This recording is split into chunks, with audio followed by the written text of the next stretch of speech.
My next question is from Kriss Saunders, who is the co-founder of Arc Adventure.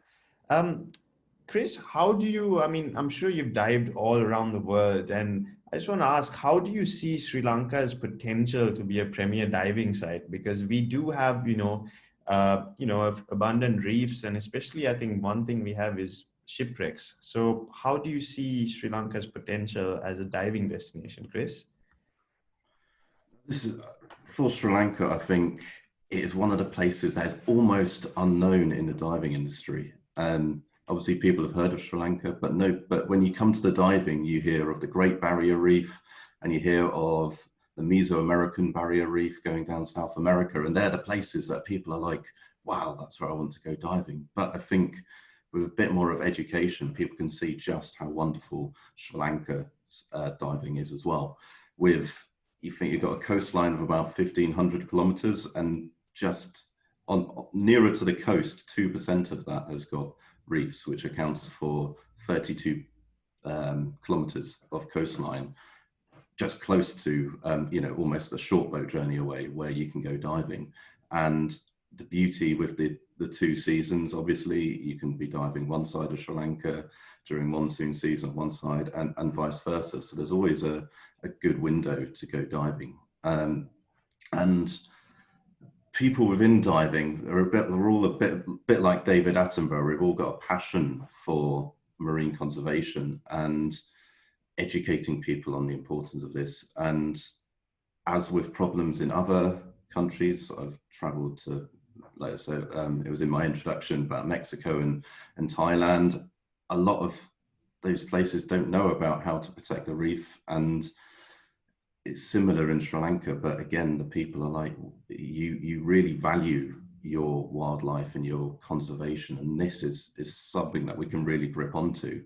And the two key issues are the fisheries and coral mining for lime are kind of big major things. And coral reef ecosystems are some of the most sensitive ecosystems on the planet. They like an optimum temperature. They don't, any form of pollution can cause a really big problem for the ecosystems. And so something like coral mining, if you take away living coral and dead coral, obviously it takes generations for it to recover.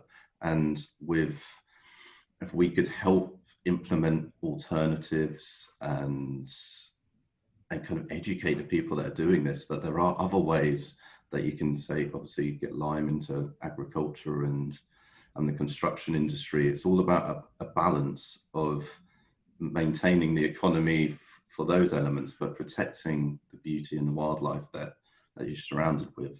Another major issue is the sedimentation. So when you're nearer to built up areas, obviously the sedimentation's high, you get runoff, you get dirt going into the ocean, and it just lays on top of the marine of the corals. And without that, effectively the reefs can't breathe. So there's a lot of things we could do to really encourage that. And people within diving love doing conservation as well. So you've got the pristine reefs, which are further away from built up areas, but as you get closer to the built up areas, there are really good elements that when it comes to tourism, people would be really passionate about coming and maybe participating in a marine conservation program. And I think if we could implement something that balances between maybe obviously educating people, like going into schools with youngsters, doing some fun presentations about the good and the bad, like what can happen to marine ecosystem and how to protect it, because they're the people that are going to be the next people to drive and tell their mum and dad, did you know this happens to the reef? And that education is so important to help make a difference. But also get the people, you've got the whale migratories, you've got great, huge, almost like a big five, isn't just on land in Sri Lanka, it's in the sea as well. And if people can, if we can really get the promotion out there of these dive sites, you've already got incredible diving, but there's a tourism element is also when it comes to the conservation. And if you could balance all of those around and maybe implement some, you've got the shipwrecks as well, and but there's also a way of maybe putting in some new artificial reefs as well. So like decommissioned buses and things that you could make safe to drop into the ocean and create more safe dive sites, and maybe encourage marine life away or as well as on living reefs to those aspects. So it can help the fishing culture for Sri Lanka as well as protect the marine ecosystem. I think I've answered everything. So. Yeah, absolutely, Chris. Thank you so much for those points. I totally agree with you. And I think, one thing that we also need to do as Sri Lankans in the tourism and adventure tourism industry, like you said, is definitely create a bit more awareness, because with awareness is, it helps conservation, it helps tourism, it helps, make Sri Lanka as a #1 destination. So I think thank you very much for those points, especially in terms of education. You're right, there's a lot we can do and lot that we will try and do in the years to come with that, definitely. The next question I have is actually for Mr. Dr. Jake Finn. Mr. Weerasinghe, did you have a question previously? Sorry, I think I accidentally missed it out. I think you're on mute, Mr. Weerasinghe.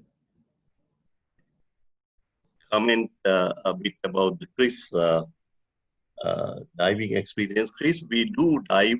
We are a very old paddy gold palm title, and we actually look after underwater. We do a lot of research. We even some of our dive sites we don't allow an anchor to be anchored. We have underwater base anchors in the sites. So all the sites are properly managed. Most of the site, I would say, most of the sites. So we have to follow the, I'm sure you're aware of paddy gold palm status. So to have a good gold palm status, you have to follow certain rules and regulations, including your equipment. We are into that. I just want to share with you because we have a lot of diving schools around the country. Most of us are professionals, and we do a lot of wreck dives. And also we do some of the deep dive with trimix and with, the different diving style. I don't want to go to the detail of technology, but the diving is little different to Maldives, because Maldives you have a more visibility, but we have a less visibility, but still we are talking about 15, some days 20 meters. So it's lovely and good dive sites. And we have a lot of reefs, and those reefs are actually, we don't have that many drop off. They are all, we can gradually go into the deep. So this is one of the best sites for beginners, at the same time for professionals as well. A lot of sharing with you because that you were touched on diving. And we do a lot of diving throughout the year at Southwest Coast and East Coast. Thank you.